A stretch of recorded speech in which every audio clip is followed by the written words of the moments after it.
India 360 news पर मैं विजय आप सभी का स्वागत करता हूं। महाराष्ट्र के मंत्री विजय वडेट्टीवार द्वारा राज्य में शुक्रवार से प्रतिबंधों में ढील के लिए 5 लेवल वाले अनलॉक प्लान की घोषणा के बाद राज्य सरकार ने स्पष्ट किया है कि अब तक कोई फैसला नहीं हुआ है और यह केवल एक प्रस्ताव था। सरकार ने कहा कि दूसरी लहर अभी भी कम नहीं हुई है और ग्रामीण क्षेत्रों में इसका प्रसार बढ़ा हुआ है। और असम पुलिस ने ड्रग तस्करों के लिए ट्विटर पर विवाह फिल्म से प्रेरित मीम शेयर किया है। पुलिस ने मीम में कहा कि तस्करों को पकड़ने के बाद हमारी टीम ने उनसे कहा, जो कि एक मीम के जरिए दिखाया गया है। और मध्य प्रदेश के 6 सरकारी मेडिकल कॉलेजों के करीब 3000 जूनियर डॉक्टरों ने हाईकोर्ट द्वारा उनकी हड़ताल को अवैध बताने के बाद इस्तीफा दे दिया है। सोमवार से हड़ताल पर गए जूनियर डॉक्टरों की मांग है कि उनके स्टाइपेंड में वृद्धि की जाए और कोविड-19 संक्रमित मिलने पर उनका और उनके परिवार के सदस्यों का मुफ्त इलाज किया जाए। और दिल्ली हाईकोर्ट ने रामदेव के खिलाफ दायर दिल्ली मेडिकल एसोसिएशन की उस याचिका पर सवाल उठाए हैं जिसमें उसने पतंजलि को उसकी कोरोनिल किट के बारे में गलत जानकारी फैलाने से रोकने की मांग की थी। कोर्ट ने कहा कि अगर पतंजलि उल्लंघन करती है इन नियमों का तो सरकार कार्रवाई करेगी।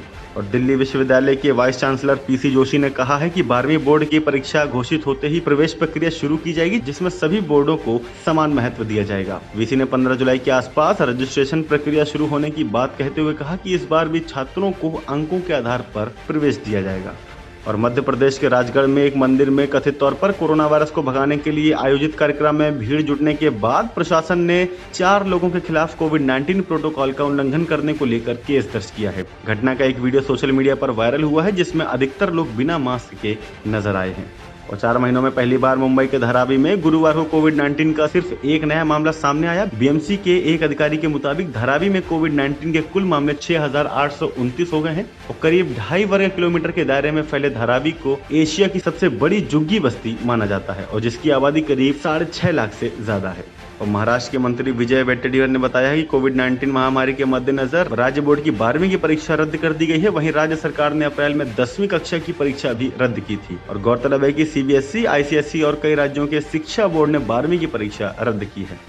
और देश में पिछले 24 घंटों के भीतर कोविड-19 से 2713 मौतें हुई, जो 41 दिनों के भीतर सबसे कम दैनिक आंकड़ा बताया गया है। वहीं दैनिक मामलों की संख्या पिछले दिन के मुकाबले घटकर 1,32,364 हो गई है, जो कि पहले 1,34,154 बताई गई थी। और देश में सक्रिय मामले घटकर 16,35,993 हो गए हैं, जिनकी संख्या कर्नाटक में सर्वाधिक है।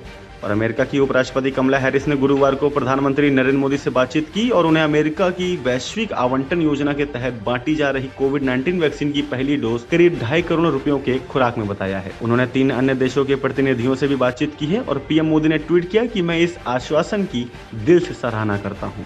और न्यूजीलैंड के 29 वर्षीय ओपनर डेवान कॉनवे ने लॉर्ड्स में इंग्लैंड के खिलाफ टेस्ट डेब्यू में दोहरा शतक बनाया और 347 गेंदों पर 200 रन बनाने वाले कॉनवे ने लॉर्ड्स में टेस्ट डेब्यू के सर्वाधिक रन बनाने में पूर्व भारतीय कप्तान सौरव गांगुली के 25 साल पुराने रिकॉर्ड को तोड़ दिया है। और कॉनवे टेस्ट डेब्यू में दोहरा शतक लगाने वाले 7वें बल्लेबाज बन चुके हैं।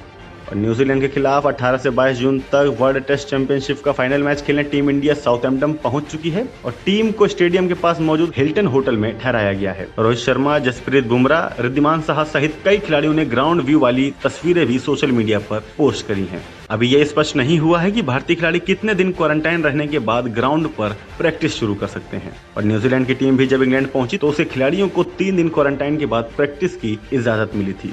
और डेवन कॉनवे की डेब्यू टेस्ट पर बनाई गई डबल सेंचुरी की बदौलत न्यूजीलैंड ने इंग्लैंड के खिलाफ पहले टेस्ट मैच की पहली पारी में 378 रन बनाए और कॉनवे 144 साल के टेस्ट क्रिकेट के इतिहास में डेब्यू पर डबल सेंचुरी बनाने वाले दुनिया के 7वें और न्यूजीलैंड के दूसरे बल्लेबाज बन चुके हैं। इसके साथ ही उन्होंने 125 साल पुराना रिकॉर्ड भी तोड़ा। कॉनवे लॉर्ड्स मैदान पर टेस्ट डेब्यू में डबल सेंचुरी लगाने वाले पहले बल्लेबाज बन गए हैं। और Manoj Bajpayee starrer most awaited web series the family man 2 की स्ट्रीमिंग आज से अमेजॉन प्राइम वीडियो पर शुरू हो गई है। और द फैमिली मैन 2 एक स्पाई सीरीज है जिसमें मनोज बाजपेयी एक काल्पनिक जासूसी संस्था टीएएससी के सीनियर एनालिस्ट श्रीकांत तिवारी के किरदार में नजर आ रहे हैं। राज एंड डीके के निर्देशक और प्रोडक्शन वाली सीरीज में सामंथा अक्किनेनी की भी अहम भूमिका है। कोरोना से ठीक होकर पहली बार 10 किलोमीटर दौड़े हैं मिलिंद सोमन। फैंस के लिए शेयर किया है 6 परफेक्ट रनिंग मंत्र। एक्टर, मॉडल और फिटनेस फ्रीक कोरोना से ठीक होकर रिकवरी के लिए रनिंग का सहारा ले रहे हैं। उन्होंने बताया कि यह पहली बार था जब वे 62 मिनट में 10 किलोमीटर दौड़े और इस बीच उनकी हार्ट बीट करीब 142 थी। गौरतलब है कि 5 अप्रैल को मिलिंद सोमन की कोरोना की रिपोर्ट पॉजिटिव आई थी।